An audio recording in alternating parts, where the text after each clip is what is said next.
Ενεργοποιήστε τους υπότιτλους του κάθε βίντεο με αυτόν τον τρόπο για να ακούτε και να διαβάζετε συγχρόνως. Ένας από τους πλέον φωτισμένους μεγάλους αγιορείτες γέροντές μας είδε ένα συγκλονιστικό όραμα, το οποίο παραθέτουμε περιληπτικά. Διαβάστε το μέχρι το τέλος για να δείτε πόσο πολύ μας αγαπάει η Παναγία και πώς μας προστατεύει από κάθε κακό.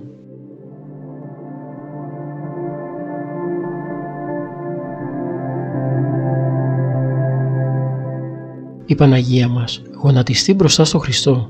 Τον παρακαλούσε να γλιτώσει την Ελλάδα από κάποιο πολύ μεγάλο κίνδυνο και καταστροφή που θα ερχόταν μελλοντικά. «Όχι, μητέρα», έλεγε ο Κύριος, «κοίταξε τι γίνεται στην Ελλάδα. Κοίταξε την αμαρτία», εννοώντας τα σαρκικά και όχι μόνο. «Συγχώρησέ τους, Υιέ μου, σώσε την Ελλάδα που σε πιστεύει και μας αγαπά». «Όχι, μητέρα, δεν με αγαπά και δεν πιστεύει με τέτοιες σαρκικές αμαρτίες». «Σε παρακαλώ, παιδί μου», με δάκρυα τώρα παρακαλά του Κύριου η Παναγία. «Μη το αφήσεις να γίνει». «Δεν γίνεται, μητέρα, και μη μου το ζητάς, σε παρακαλώ», είπε ο Χριστός πικραμένος από τους Έλληνες, που έχασαν κάθε ευσέβεια και μέτρο, κάθε καθαρότητα και πνευματικότητα, μολύνοντας με αμαρτία και πονηριά και ασέβεια μικρούς και μεγάλους. «Άκουσε, παιδί μου και Κύριέ μου», επέμενε η Παναγιά, «άκουσε τις προσευχές μου και άκουσέ τα και τα παιδιά σου που με επικαλούνται και με παρακαλούν να σε παρακαλέσω». «Δεν γίνεται, μητέρα, η αμαρτία ξεχύλισε». «Μην επιμένεις», λέει ο ολοφώτος Χριστός, «και χάνεται». Τότε στεναχωρημένη Παναγιά μας, η υπέρμαχος στρατηγός της Ελλάδας, κάνει κάτι απρόσμενο. Σηκώνεται όρθια, βγάζει το μανδύα της και τον αφήνει προστατευτικά πάνω στην Ελλάδα, ως αγία σκέπη, ως φοβερά προστασία. Ένα συγκλονιστικό όραμα, με το οποίο ο Χριστός μας αφήνει μια εντελώς τελευταία ευκαιρία μετάνοιας και διόρθωσης για χάρη και μόνο της μητέρας του. Μας κρατά ακόμη μισάνοιχτη την πόρτα, αποκλειστικά για χάρη της Παναγίας μας, της μάνας της Ελλάδας, που σε τόσες μπόρες και φουρτούνες και πολέμους και σεισμούς και αιώνες μας έσωσε. Η Παναγία μας υπερασπίζεται πια με δική της ευθύνη, επειδή και εμείς τόσο την επικαλούμαστε και με τις συνεχείς παρακλήσεις και προσευχές, ιδίως των μοναστηριών μας, τη ζητούμε διαρκή προστασία. Παρά την αμαρτωλότητά μας, που προκαλεί την οργή του Θεού, όπως η αθεία, η βρισχές στα θεία, η απόλυτη ασέβεια και ιδίως οι μοιχείες, τα στοματικά και οι παραφύσεις σαρκικά και η τρομερή ομοφυλοφιλία, που είναι η μεγαλύτερη αμαρτία στον κόσμο, η οποία κατέστρεψε τα Σόδομα και τα Γόμορα και έφερε τον κατακλυσμό του Νόε. Λίγο πριν τα τρομερά δεινά που έρχονται, τα οποία ούτε καν μπορούμε να διανοηθούμε και που μπορεί να είναι πτώχευση, φτώχεια, πείνα, εμφύλιος, εισβολές, σεισμοί, επιδημίες, ξεχωριστά ή και όλα μαζί, ή κακά που βλέπουμε σε Συρία, Λιβύη, Αφρική. Ας δικαιώσουμε τη σπάνια κίνηση αγάπης και θυσίας της Παναγίας μας. Ας ξαναγυρίσουμε πίσω στο Χριστό μας, με μία απλή κίνηση, μετανοώντας και σταματώντας άμεσα, τώρα, σήμερα, από αυτή τη στιγμή και για πάντα, όσα άσχημα κάνουμε, λέμε, σκεπτόμαστε ή σκοπεύουμε να κάνουμε, θυσιάζοντας ειδονές και απολαύσεις, εγωισμούς και κακίες. Για να κερδίσουμε την αγάπη της Βασίλισσας, των Αγγέλων και του ίδιου του Θεού. Για να σώσουμε τον εαυτό και την όμορφη και τόσο ευλογημένη κάποτε Ελλάδα μας. Και έπειτα να τρέξουμε σε ένα πνευματικό γέροντα, να εξομολογηθούμε, ζητώντας με δάκρυα και συντριβή συγγνώμη από τον Χριστό που πληγώσαμε και πικράναμε τόσο. Είναι πολύ εύκολο. Είναι ένα τόσο μικρό μόλις βήμα, που όμως μας περνά αμέσως στην απέναντι όχθη του παντοδύναμου Βασιλέως Χριστού και στην αιώνια χαρά και χάρη. Για να χαρεί η Παναγιά μας, για να δικαιωθεί η πράξη και η επιλογή της, ας μην την απογοητεύσουμε. Ας γυρίσουμε τώρα στις πατροπαράδοτες αξίες και αρχές μας, στην Ορθοδοξία μας, και είναι βέβαιο ότι έτσι θα σώσουμε και θα δοξάσουμε την Ελλάδα μας. Με τη βοήθεια της Παναγίας, τόσο που θα τρίβουν όλοι τα μάτια τους, όπως το 40. Και ας στείλουμε απόψε κιόλας το πρώτο σήμα στον ουρανό, ανάβοντας το καντήλι μας, το κεράκι, την προσευχή της ψυχής μας. Και στο τέλος ψέλνοντας, σαν μέσα στην πολιορκημένη και περιτριγυρισμένη από εκατοντάδες χιλιάδες αγρίους και βαρβάρους εχθρούς πόλη, τη υπερμάχου στρατηγό τα νικητήρια, ως λυτρωθήσα των δεινών ευχαριστήρια αναγράφωσε η πόλη σου Θεοτόκε. Αλλος έχουσα το κράτος προσμάχητον, εκπαντίον με κινδύνων ελευθέρωσον, είναι ακράζωση, χαίρε νύμφη ανήφευτε. Τις ευλογίες της Παναγίας να έχει όλος ο κόσμος.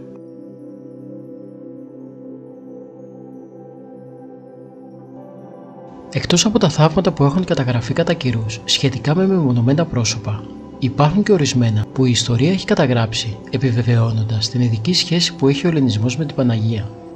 Από την πόλη και την Τίνο μέχρι τον Ορχομενό. Αυτές είναι κάποιες από τις σημαντικότερες θείες παρεμβάσεις της Θεοτόκου στο νου της ιστορίας. 1.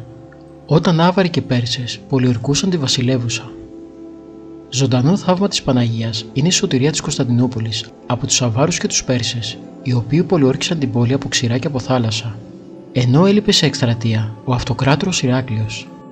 Τότε οι χριστιανοί κατέφυγαν στη βοήθεια της Παναγίας. Συγκεκριμένα στο ναό των Βλαχερνών γίνονται δεήσεις και ο Πατριάρχης Σέργιος, κρατώντας στα χέρια του την εικόνα της Παναγίας, ενθάρρυνε το στρατό που είχε πάρει θέσεις αμήνης στο φρούριο της πόλεως. Το έτος 626 μετά Χριστόν, με τη βοήθεια της Παναγίας, ο εχθρικός στρατός νικήθηκε. Ο αρχηγός των βαρβάρων Χαγάνος, κατά τη διάρκεια των μαχών, έβλεπε με τρόμο γυναίκα σεμνοφορούσαν και περιέχουσαν το τείχος μόνοι νούσαν. Η νίκη αποδόθηκε στην Παναγία και από τότε καθιερώθηκε ο ακάθιστος ύμνος προς τιμήν της. Όπως αναφέρει ο Βυζαντινός χρονογράφος Θεοφάνης και επί αυτοκράτορος Κωνσταντίνου Επογονάτου, η Κωνσταντινούπολη πολιορκήθηκε από τους Άραβες κατά τα έτη 677 και 718 και σώθηκε πάλι από τη Θεοτόκο. Στην τελευταία πολιορκία, οι χριστιανοί με το Τίμιο Σταυρό και την εικόνα της Παναγίας κύκλωσαν το τείχος και παρακαλούσαν το Θεό να τους σώσει. Τότε καταιγίδα ξέσπασε πάνω από το στόλο των Αράβων στην Προποντίδα και βούλιαξαν 2.500 πλοία και πνίγηκαν 6.000 άνδρες.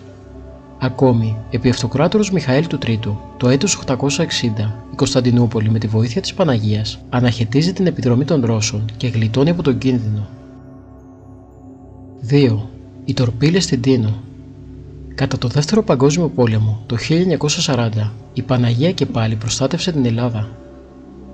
Ένα μεγάλο θαύμα έκανε η Θεοτόκος στην Τίνο στις 15 Αυγούστου το 1940 στις 8:25 το πρωί. Γίνεται λόγος για τον τορπιλισμό της Έλλης.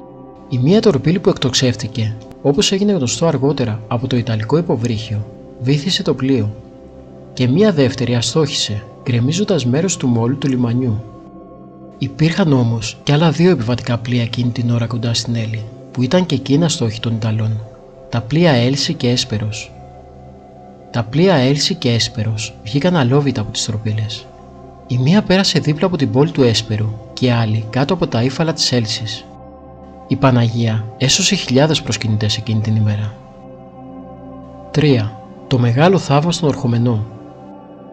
Στις 8 Σεπτεμβρίου του 1943, ανήμερα των γενεθλίων της Παναγίας μας, οι Ιταλοί συνθηκολογούν. Μία ομάδα από κατοίκους του Ορχομενού Βιωτίας πλησιάζουν στο σιδηροδρομικό σταθμό της Λιβαδιάς και ζητούν από την εκεί Ιταλική φρουρά να παραδώσει τον οπλισμό της. Διαφορετικά, τους απειλούν πως θα δεχτούν επίθεση από τους αντάρτες που βρίσκονταν στην περιοχή του Τζαμαλιού. Οι Ιταλοί αρνούνται να παραδοθούν και ενημερώνουν τους Γερμανούς, οι οποίοι αφού κύκλωσαν και αφόπλισαν τους Ιταλούς, έστειλαν εναντίον των Ορχομένιων την άλλη μέρα, 9 του Σεπτέμβρη, απόσπασμα με τεθωρακισμένα. Οι Ορχομένοι που είχαν φτάσει στο μεταξύ στο σταυροδρόμι του Αγίου Ανδρέα, ανέτοιμοι και ανοργάνωτοι καθώς ήταν, σκόρπισαν στη γύρω περιοχή με κατεύθυνση περισσότερη τον απόμερο Διόνυσο. Οι Γερμανοί όμως συνέχισαν την καταδίωξη με σκοπό να επιβάλλουν αντίπεινα στον Ορχομενό, όπως ήταν η συνηθισμένη τακτική τους. Το βράδυ της 9ης Σεπτεμβρίου μπαίνουν οι Γερμανοί στον Ορχομενό και συλλαμβάνουν 600 ομήρους. Ένα τμήμα μένει στην πόλη, ενώ ένα άλλο με 3 τάγκς προχωρεί προς το Διόνυσο.